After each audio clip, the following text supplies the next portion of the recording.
I feel like I'm starting to dislike Horikoshi just like how much I dislike Gege Akutami because of the fact that they always make their main characters suffer to a certain extent where they don't even care about what happens to them in the process, they just want to win. Yes, I love both of these authors, no hate to them, but the level of frustrations I always get whenever I watch their work is beyond something that I can really explain. Why are you the way that you are? Midoriya at this point doesn't even looks like a hero right now, but at the end of the day, it is all about someone's actions rather than their looks. And in this episode, the guy literally sacrificed all of his worth for all quirks, but for some reason, Nara Shimura's quirk remained in him because she was always regretful about her past, which actually made sense, so we have to talk about this. Let's up those numbers!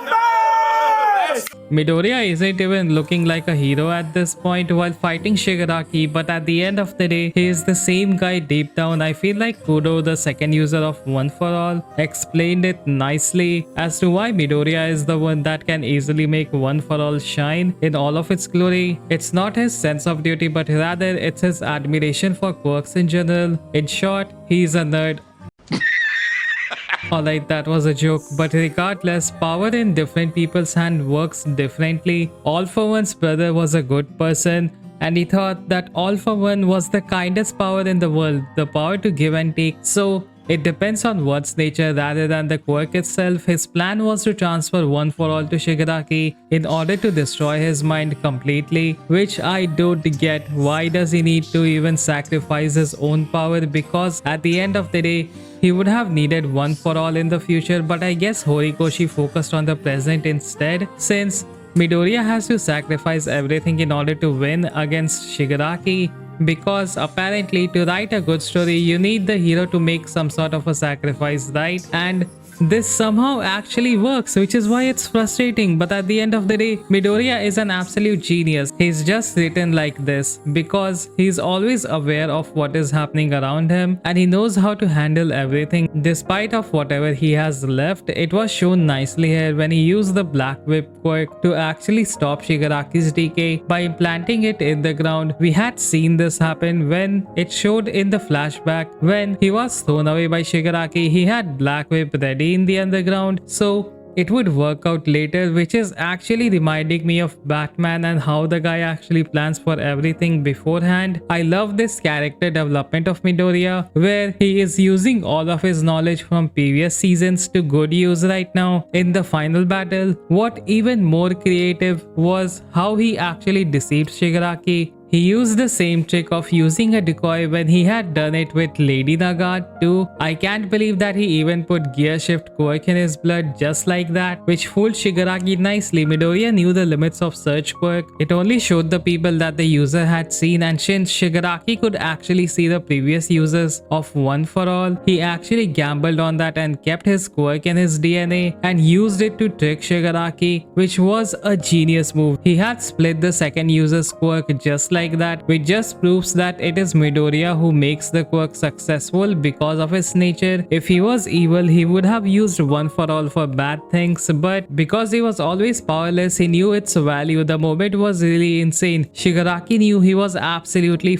at this moment. He saw Midoriya coming at him like this and his whole senses told him that he couldn't let this hit him. It was really important because this was the moment Shigaraki knew he wasn't invincible. He could be hurt despite of how many quirks he had. He could be beaten. This was the message that they gave here. Arrogance was going to be his downfall since he had let his rage and hate consume him. He had used whatever means necessary to get power, but right now it was all for nothing to him. He was absolutely going to get hurt, and when it finally hit, I actually felt bad for Midoriya since he had lost a quirk. Good thing was that it hit Shigaraki in his weak spot and damaged him badly, and Kuro didn't care at the end of the day. He was an absolute hero through and through, and he knew what was needed to be done, and thus he got a meaningful ending which ended up with hurting Shigaraki where it hurt him the most. But I will also say that this part here was absolutely beautiful. Both Midoriya and Shigaraki's memory were mixing together right now, which meant both of them would be able to see each other's struggles and what both of them faced on a daily basis.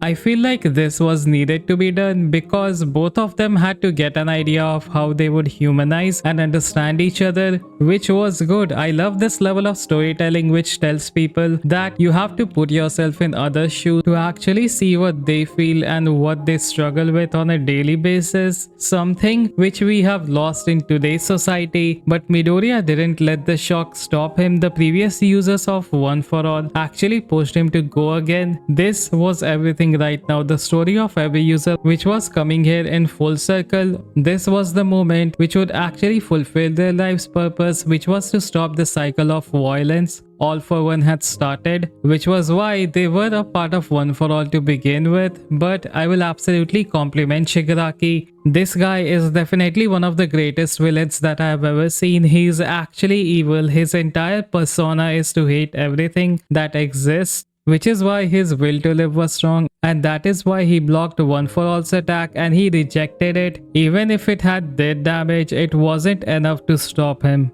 Although I will say one thing, this actually felt disturbing with how many hands were covering Shigaraki's body. It was really unsettling to watch. I felt absolutely disturbed by seeing this. How did Horikoshi come up with something like this? I like how he actually makes his art so disturbing. It can make your skin crawl, but at the same time, it can make you feel bad for the character of Shigaraki too, since it had showed the slight memory of Shigaraki to Midoriya, I suppose. At the end of the day, Shigaraki is just a guy who has had a bad past. Based on this, also I like how Eri and Koda were actually someone who wanted to help Midoriya in this fight. Even if they were too away from him, they just wanted to go to him to help him, which actually makes sense because they had seen Midoriya risk his life for them to actually help them in any situation they were in. In Eri's case, Midoriya had freed her from Overhaul, and for Kota, he had saved him from Muscular. He did it in both of the cases. He had gotten hurt, which was why it had left such a deep impact on both of them to such an extent that they actually wanted to join this battle to help Midoriya. And I absolutely loved it because it showed what Midoriya had done for people in his life. He had helped them and gave them something that they could be inspired by and strive to become. Midoriya had always opened people's heart, and that desperate look that Horikoshi got right on him, which was why people always rooted for him to win in the anime and in real life included. I actually loved this. Horikoshi had actually got the formula to make a good superhero show. I feel like he knows what people want at the end of the day. It's frightening how much he can actually hit people's psychology on various levels, and despite of everything that Shigaraki did to keep Midoriya away from him, Midoriya was actually able to hit him for good this time. When his hit connected just right after that, it was actually really satisfying to see here. All of the users had went in and destroyed Shigaraki, but one user had remained, and that was only Nana Shimura. That made sense because of the regret that she had when she had left her child due to the dangers which came from her being a hero and having One for All. She thought that it was her weakness. She actually did her best to keep her child safe. Due to that, Midoriya was able to get inside Shigaraki.